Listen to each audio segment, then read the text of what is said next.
하나님 나라를 회방하는 이 어둠의 세상 주관자들과의 부딪힘입니다. 그래서 하나님의 나라를 이루어가는 과정 속에 그 사람들의 역할 또 부르심들이 있지요. 특별히 아브라함을 통해 하나님께서 하고자 하시는 것은 뭐냐면 한 민족을 만들기 원하시고 또 그 민족을 통해서 두 가지 일을 하기 원하세요. 하나는 이스라엘 민족 가운데 유다 지파 가운데 그때 아브라함한테는 유다 지파라는 단어를 사용하지 않았어요. 그냥 또 그렇잖아요. 결과가 나타나기 전에 유다 지파 집중하면 사람들이 니네들끼리 살아라 그럴까 봐 그런지 봐도 표현을 안 했어요. 근데 너희 가문과 너희 씨를 통해라고 표현을 했기 때문에 12지파는 모두가 자신이 그런가 보다 하고 하지만 더불어 같이 가는 거죠. 첫 번째는 예수님이 이 땅에 오시는 통로로서 하나님께서 그 아브라함과 다윗의 후손 예수 그리스도가 이 땅에 오는 통로로 이스라엘을 사용하셨고요. 두 번째 하나님의 또 다른 목적은 뭐냐면 이스라엘 백성들을 통해서 하나님 백성을 삼은 다음에 열방을 복되게 하고 이스라엘 전체를 통해서 예수님의 십자가의 사건이 내려오는 것은 가장 중요하죠. 예수님의 십자가를 통해 모든 것이 이루어지니까.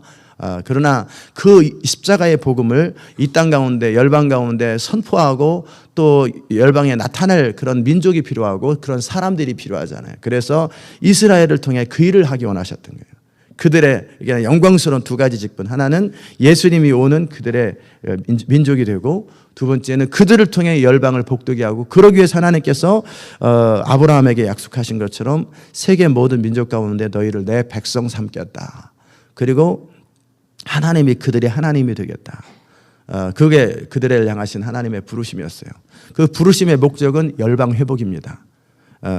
그래서 하나님께서는 이제 무엇을 이제 하셨냐면 이제 드디어 그 아브라함의 후손들이 번창하고 창대하도록 그렇게 만들어야 되죠. 그래서 출애굽기에서도 그때 많은 그 야곱과 그의 가족들이 한 번에 몰살당할 수 있었던 사건들이 많이 있었고 또 가족이 많이 없을 때는 아브라함 혼절 때는 하와가 아니라 사라에게 다른 씨가 들어간 다른 남자의 애를 낳은 전혀 그 회방하는 일들이 있었고 야곱 때는 완전히 몰살당할 위험이 있었고 그러면서 우여곡절 끝에 이제 그 야곱이 예언한 대로 그 가족들에게 예언이 이루어졌고 그런 다음에 요셉을 미리 하나님께서 보내셨죠. 이집트에 보내가지고 하나님은 여러 가지 다양한 방법, 인간의 악함을 통해서 일하고 선함을 통해서 일한다고 그랬잖아요. 신실함을 통해서 일하고 그래서 형들에게 미움받고 야곱의 잘못된 가정교육으로 인해서 집착으로 인해서 형제들 간에 불화가 일어나고 그런 해서 종으로 팔아버리잖아요. 하나님은 그것을 통해서도 하나님은 하나님의 일을 여전히 이루셨어요. 그래서 요셉은 이집트에 왔어요.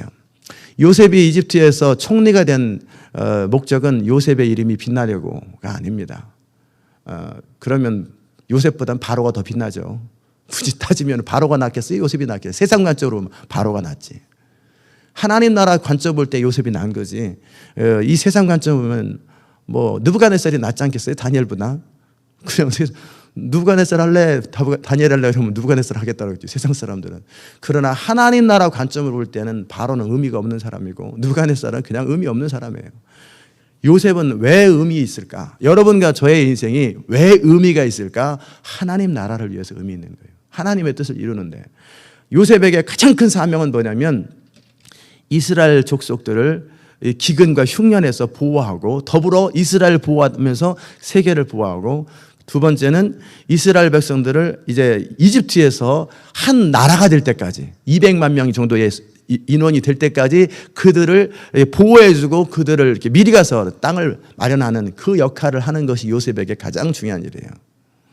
이해되셨습니까? 우리가 때로는 사업을 하고 때로는 우리가 기름 부음을 주시고 많은 이렇게 우리에게 필요한 것들을 주시는 그 주요한 이유는 하나님 나라를 위해서 그러는 거예요. 우리 인생 빛나라고 그게 아니고 내 인생 위대해지라고. 우리 인생에 포커스가 없어요. 자꾸 내 인생 요셉 그렇게 해서 다니엘 왜 나도 다니엘처럼 될래? 그러면 왜 총리 됐잖아. 그러면 왜 느부갓네살 되지? 그럼 왕이잖아. 거기는 마음대로 명할 수 있어요. 다니엘의 의미 있는 것은 다니엘을 통하여 하나님께서 이스라엘 민족을 70년 동안 보호하는 그 역할을 감당하고 또 이스라엘의 문을 여는 역할을 감당하잖아요. 등불이 꺼지지 않도록 그 역할이 가장 중요한. 요건 놓쳐버리고 그냥 총리 됐잖아. 그러면 대통령 하지. 미국 대통령이 낫잖아요. 대통령도 의미 없고 왕도 의미 없어요. 오직 하나님 나라의 역할을 감당하는 그런 사람들만 의미 있는 거예요.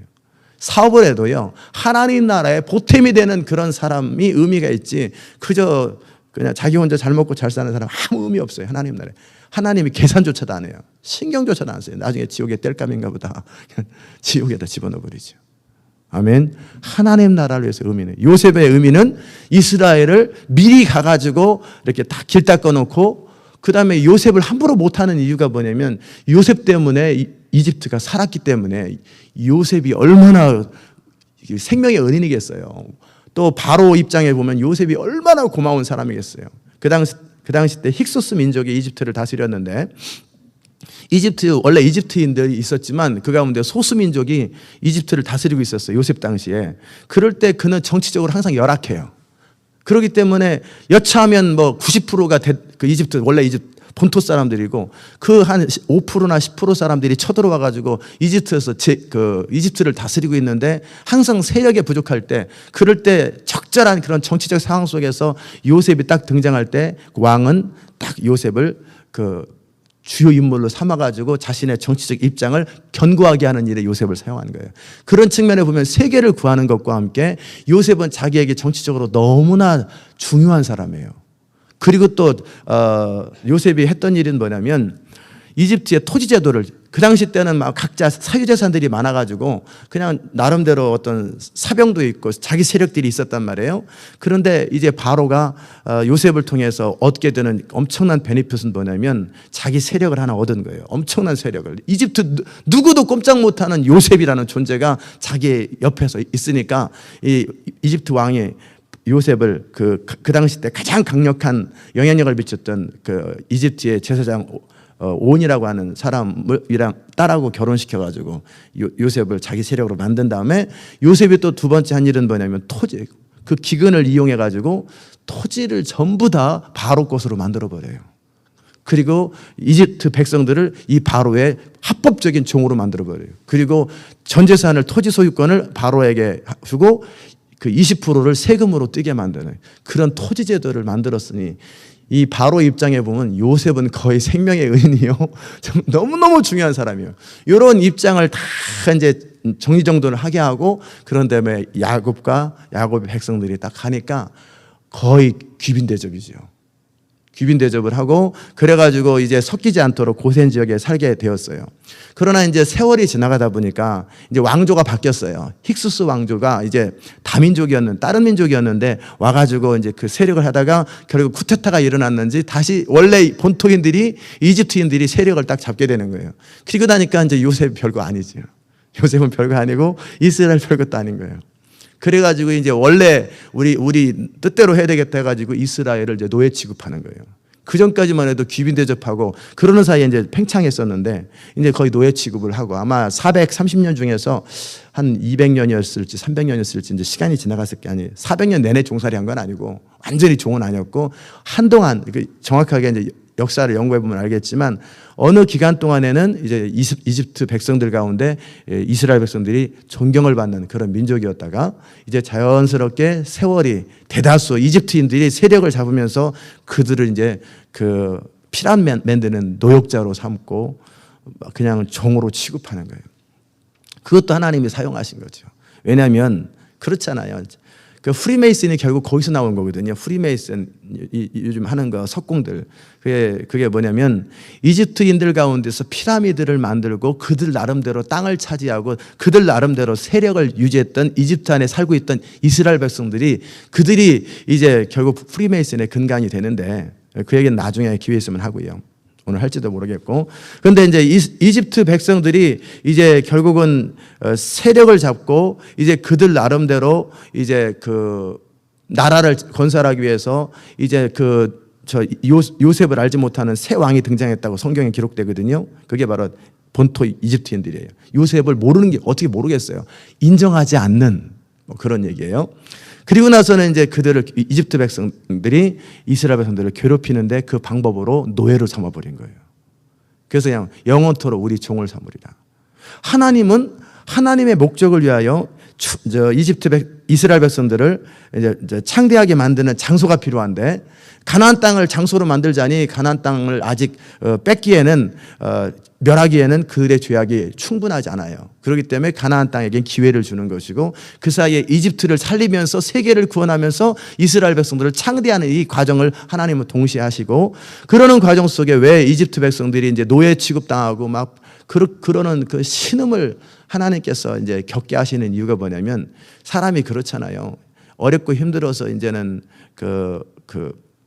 이집트로 왔는데, 이집트가 너무나 대우가 좋고 살기 좋고 거기서 다 특권층을 하면 누가 출애굽하겠어요? 출애굽하자. 싫다.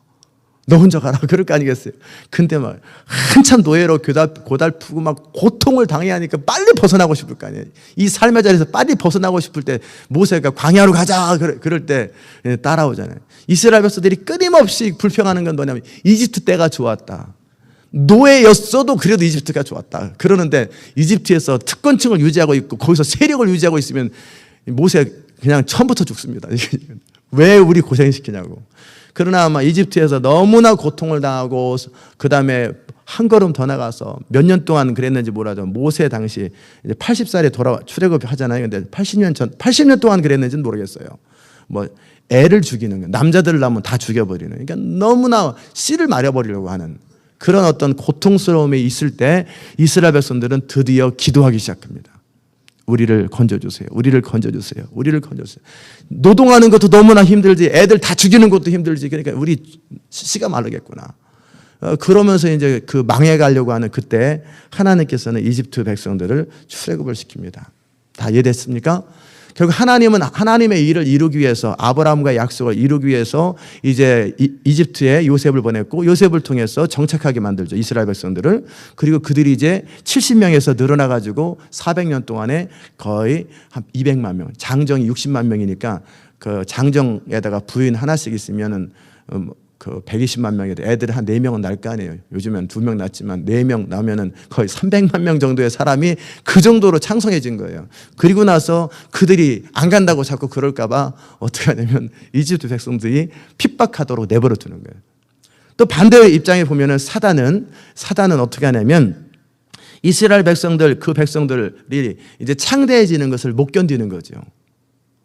못 견디는 거예요. 하나님의 은혜로 이집트에 정착을 했지만, 그래서 이집트 바로 왕의 그 성격과 악독함과 죄성과 그 다음에 그들의 어떤 패권주의를 통해서 이스라엘 백성들을 괴롭히는 거죠. 하나님이 그렇게 괴롭게 만든 게 아니고, 사단은 이스라엘 백성들을 없애버리려고, 그 가운데 하나는 이제 여자 후손이 내려와야 되잖아요.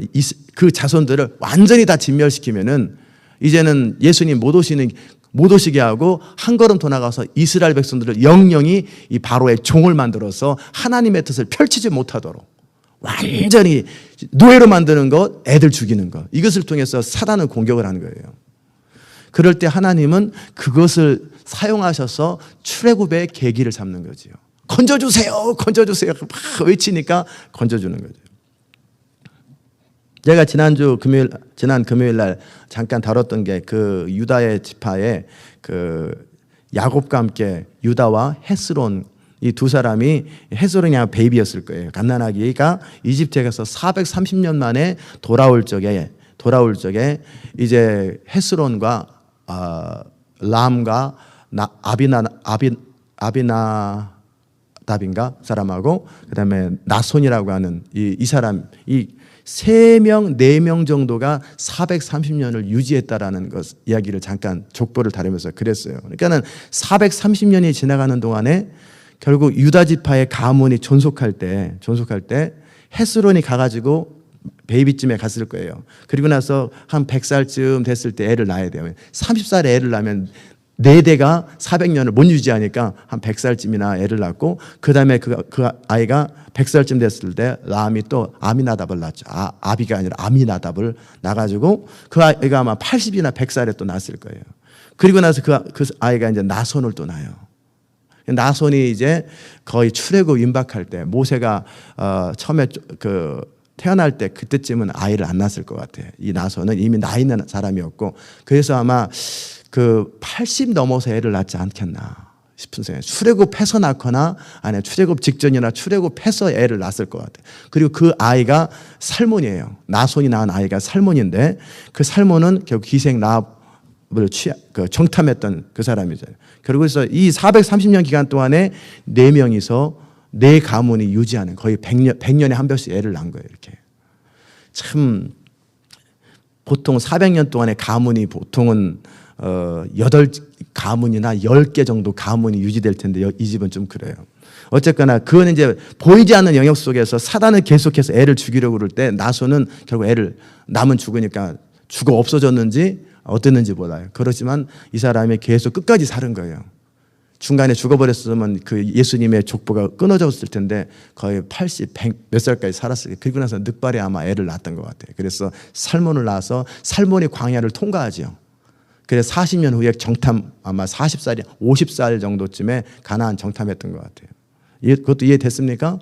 하나님은 여러 가지 일을 이집트에서 하셨어요. 그냥 사단은 계속해서 이집트를 노예화시키면 완전히 출애굽이 아니라 노예로 만들려고 했고, 그 다음에 예수님이 오시는 가문을 없애버리기 위해서 애를 다 죽여버리려고 하고, 특별히 그 유다의 가문, 그 가문이 정말 계속 공격을 했는지 430년 동안에 4가문, 증조 할아버지, 할아버지, 아버지, 손자 4가문밖에 없어요. 이거는 거의 100년에 한 번씩만 낳아야 되는 그런 가문이 그래도 유지가 됐었어요. 유지가 됐어요. 하여튼 이 가문을 계속 우리가 보겠지만 끊임없이 공격을 해요. 끊임없이 예수님 오는 길을 사단이 하는 가장 강력한 공격은 뭐냐면, 예수님 오시기 전에는 뭐냐면 예수님이 오는 길을 차단해 버리는 거예요.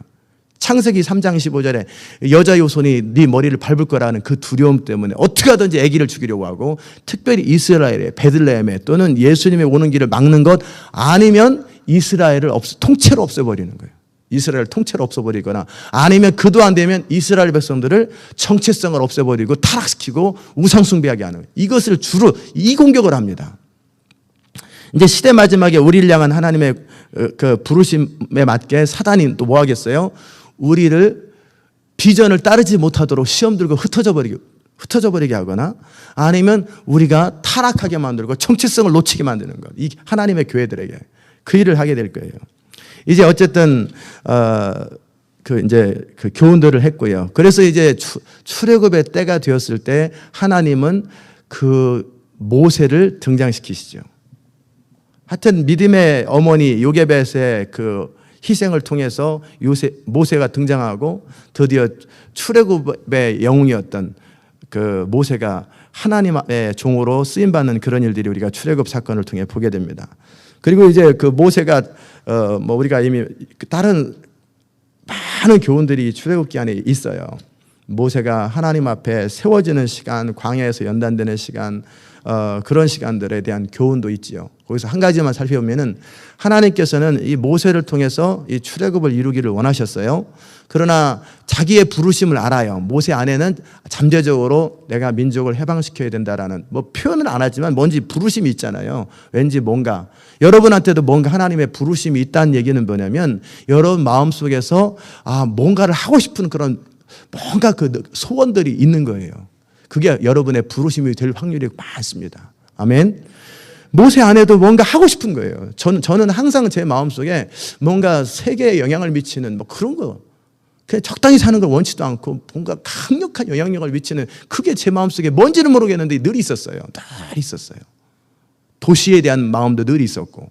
근데 표현은 안 되는데, 그 나중에 그 일들이 이루어지는 것처럼 모세 마음속에는 늘 뭔가 그 이집트 압제 가운데 우리 백성을 구해야 된다라는 그런 마음이, 남들은 그냥 그렇게 잘 먹고 잘 사는데 그냥 나름대로 거기서 또 사는데 모세는 늘 있어요.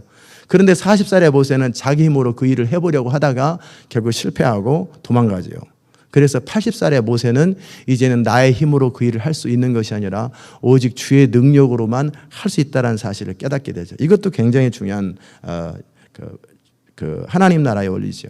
하나님 나라는 선악과의 후손이, 즉 자기 노력과 방법과 자기 의도를 가지고 이루는 나라가 아니라 어떻게 해요? 하나님의 뜻이 이루어지는 나라, 하나님의 주권이 회복되는 나라이기 때문에 모세는 이제 완전히 깨어진 자가 되어야 되는 거예요. 여러분 안에 있는 하나님의 부르심이 있을 거예요. 분명히 부르심이 있고, 그러니까 우리가 서로 만난 거 아니겠어요? 제 안에 부르심이 있는 것처럼 여러분 안에 분명히 부르심이 있으니까 이렇게 만나는 거예요. 그 부르심이 같은 방향이 아니면 만날 수가 없어요. 안 만나요. 근데 이렇게 우리가 만났어요. 근데 그 부르심이 이제 이루어지는 때가 언제인 줄 아세요? 하나님의 타이밍이 언제냐면 우리가 80살의 모세처럼 완전히 깨어진 상태. 나의 어떤 성실함, 나의 노력, 나의 어떠함을 가지고 어필하지 아니하고 나는 주의 종이오니 주의 뜻대로 하옵소서. 그리고 주를 신뢰하고 주님을 말씀하시면 온전히 순종할 수 있는 그 단계, 사람을 두려워하지 아니하고 하나님만을 두려워하는 그런 단계, 그게 이제 모세가 80살에 되었던 그 상태죠. 그런 상태가 될 때 여러분을 통해, 저를 통해 하나님이 일하실 수 있어요. 아멘. 그래서 제가 8년 동안 끊임없이 이 교회 가운데 심었던 건 하나님이 일하실 수 있는 상태를 만들려고, 하나님의 사람을 세우려고 끊임없이 이렇게 여러분을 훈련시켰던 거예요. 드디어 이제 모세를 하나님이 이제 부르시죠. 그리고 나서 이미 다 설명할 필요 없죠. 호렙산에서 부르셨고, 그리고 부름의 이유는 내가 아브라함과 이삭과 야곱의 하나님인데, 그리고 내가 이 이집트 백성들의 압제 가운데 신음하고 있는 그들을 내가 구하기를 원하고, 또 그들을 가나안 땅, 헷 족속이 있고 가나안 족속이 있고 아모리 족속, 브리스 족속, 히위 족속, 여부스 족속, 그 지방 아브라함에게 약속한 그것을 이루기 위해서 이제 그때가 되었다. 4대가 되었다. 아브라함에게 15장에 말씀하셨잖아요. 창세기. 그러므로 내가 너를 통해 그 일을 하겠다. 그렇게 하신 거예요.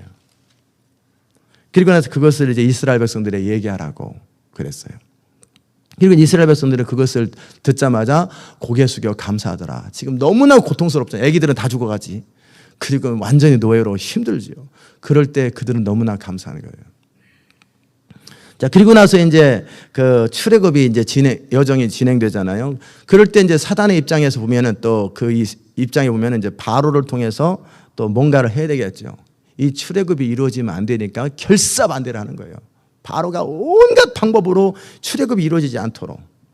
출애굽이 이루어지면 이제는 그동안 애기 죽였던 거 다 헛것이고, 그 노예 만들었던 거 다 헛것이고, 그러니까 결국 다 이스라엘을 진멸시켜서 없애버리려고 하고 싶은데, 이제 사단이, 그러니까 결사적으로 바로의 욕심이죠. 노예 삼고 싶은 그 욕심으로 이제 공격을 하는데, 그럼에도 하나님은 여전히 하나님의 일을 하시죠. 절대 손해 안 보시잖아요. 하나님은 절대 손해 안 보세요. 손해 안 보시니까 결국 어떻게 해요?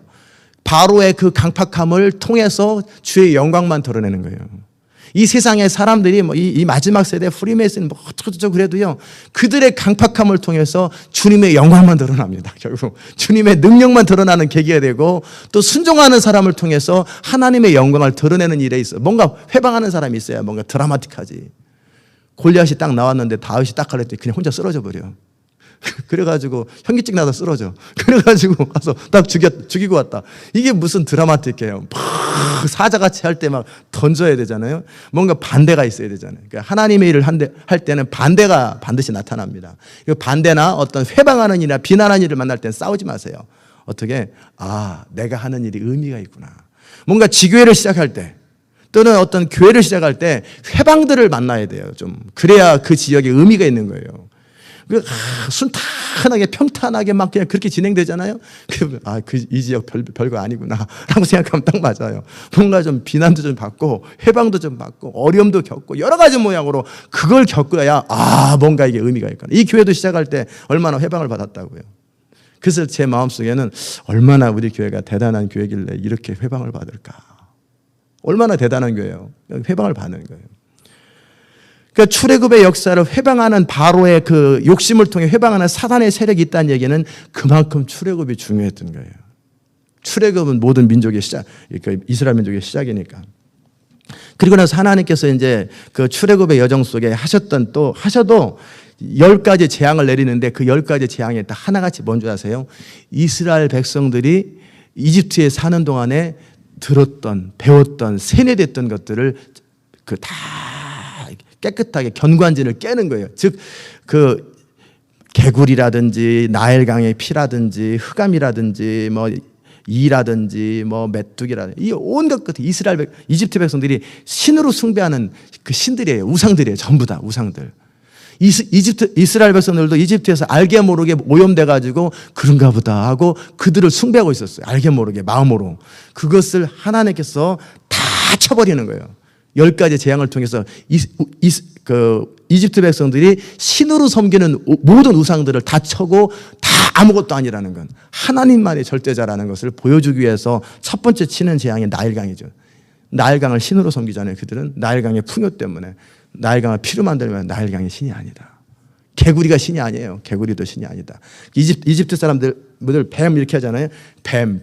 이집트들이 하는 걸 지팡이, 이 마른 지팡이도 그런 거 다 이긴다 해가지고 먹어버리는 거예요. 이집트인들이 신으로 섬기는 것을 다 멸망시켜버려요. 상징이에요, 상징. 이 세상이 하나님을 대적할 수 없다라는 그 10가지 재앙을 을 통해서 이스라엘 백성들에게 확실하게 심어주고 싶은 것이 뭐냐면 하나님만이 절대자다. 하나님만이 주권자라는 걸 심어주고 싶은 거예요. 아멘. 그리고 나서 너희가 무서워하고 두려워 떠는 한 100년 가까이 고통을 당했잖아요. 최소한 100년 넘게 고통을 당한 그 바로가 아무것도 아니라는 거예요. 하나님의 권능 앞에서. 그래서 바로를 철저하게 무릎 꿇힌 거예요. 이스라엘이 얼마나 통쾌했겠어요. 그리고 바로의 군대가 아무것도 아니라는 것. 그것을 보여주기 위해서 홍해에서 그들을 수장시켜버린 거예요. 이스라엘 백성들 안에 늘 알게 모르는 두려움은 계속 열왕기에도 보면 계속 여차하면 뭐 이집트가 고향인 줄 알아요. 마치 세상에서 살다가 교회 온 사람들이 여차하면 세상으로 나가가지고 세상이 타락하는 게 무슨 뭐 잘하는 일이냐. 여차하면 세상으로 가려고 하는 것처럼 이스라엘 백성들은 여차하면 이집트가 고향인 줄 알아요. 자꾸 도움을 얻으러 이집트로 가고 자꾸 이집트를 향수처럼 그 400년 식민지 있었던 것 때문에 그래요. 그래서 하나님은 그것을 확실하게 이 생각에서 지워주기 위해서 바로와 그들이 너에게 도움이 안 되고 그들은 너희 앞에 꼼짝 못하는 사람이다. 또 이집트의 군대를 두려워하니까 홍해를 통해서 수장시켜버리는 거예요.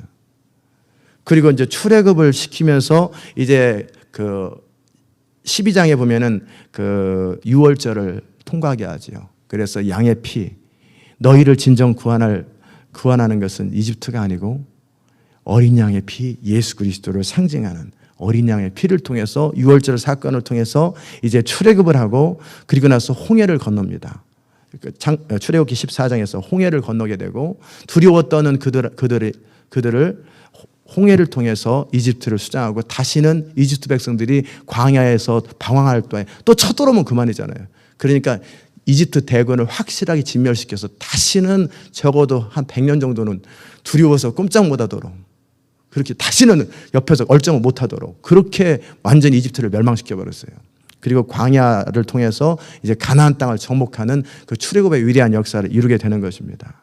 다 이해되셨죠? 이런 관점으로 성경을 보세요. 이스라엘을 부르신 것은 결국 아브라함을 통해서 민족을 만드시고 이스라엘을 통해서 예수님이 오시는 길을 마련하고 또 이스라엘을 세계 모든 민족 가운데 드러내서 열방을 회복시키고 세상 가운데 하나님의 주권을 나타내기 위한 거룩한 목적으로 출애굽기 19장에서 이제 내일 다루겠지만 그들과 언약을 맺지요. 그게 바로 이스라엘을 통해 하나님이 하고 싶었던 일들이에요. 이것이 성경 안에서 하나님 나라의 관점으로 보는 성경입니다. 여러분의 인생도 제가 중간중간에 언급한 것처럼 우리 인생이 의미 있기 위해서 우리 인생이 아름답고 행복하기 위해서 가져야 될 유일한 생각 하나님의 나라입니다. 하나님의 나라가 없으면 그 어떤 인생도 의미가 없어요. 제가 비교한 것처럼 요셉하고 왕하고 누가 나요? 세상은 왕이 낫죠. 다니엘이 낫겠습니까? 제가 만약에 안 믿는 사람이면 다니엘 할래? 느부갓네살 할래? 그럼 저는 느부갓네살 한다고 그러지. 뭐하러 다니엘 한다고 그래요? 느부갓네살이 훨씬 낫지. 제국의 왕이고 다니엘은 그냥 신한데. 그러나 하나님 나라 관점에 본다면 저는 당연히 요셉 하죠. 당연히 다니엘 하죠. 왜? 하나님 나라의 관점에 느부갓네살이나 바로 왕은 의미 없는 사람들이에요. 그러나 다니엘이나 요셉은 정말 의미 있는 사람이에요. 여러분의 인생이 의미 있는 방법은 딱 한 가지예요. 내 인생 의미 없습니다. 하나님 나라를 위해서 하나님의 주권과 영광을 선포하면서 그리고 하나님 나라를 위해서 살아가는 그 인생만이 의미 있고 그 시간만이 의미 있고 그 헌신만이 의미 있는 거예요. 아멘. 여러분 안에 거룩한 소원, 하나님 나라를 향한 열정들이 넘쳐나기를 주의 이름으로 축복합니다. 기도합시다. 하나님 감사합니다. 우리가 출애굽의 사건의 의미를 살펴봤습니다. 하나님 이스라엘 백성들을 통하여 하고자 하시는 하나님의 거룩한 꿈, 아브라함에게, 이삭에게, 야곱에게 약속하셨던 하나님의 약속, 또 그들을 통해서 열방을 회복시키며 예수님이 오시는 길을 마련하기 위한 하나님의 놀라운 계획들은 어떤 방해에도 불구하고 여전히 차질 없이 이루어져 가고 결국은 이루어져 가는 것을 바라봅니다. 하나님, 우리가 그 하나님의 역사와 주권을 믿으며 하나님의 뜻은 반드시 이루어진다는 사실들을 우리가 믿고 신뢰하게 하소서. 그 하나님의 뜻이 이루어지고 하나님 나라가 세워져가는 과정 속에 우리가 하나님 나라 백성으로 하나님 나라 관점으로 세상을 바라보고 우리 인생을 바라보고 무엇이 하나님 나라에서 중요한지 그 중요한 자리에 우리가 있고 또 하나님 나라에서 의미 있는 그런 인생을 살아갈 수 있도록 우리의 통찰력을 열어주시고 우리의 눈을 열어주시옵소서. 주님을 인하여 감사하옵고 예수님의 귀하신 이름으로 기도드리옵나이다. 아멘.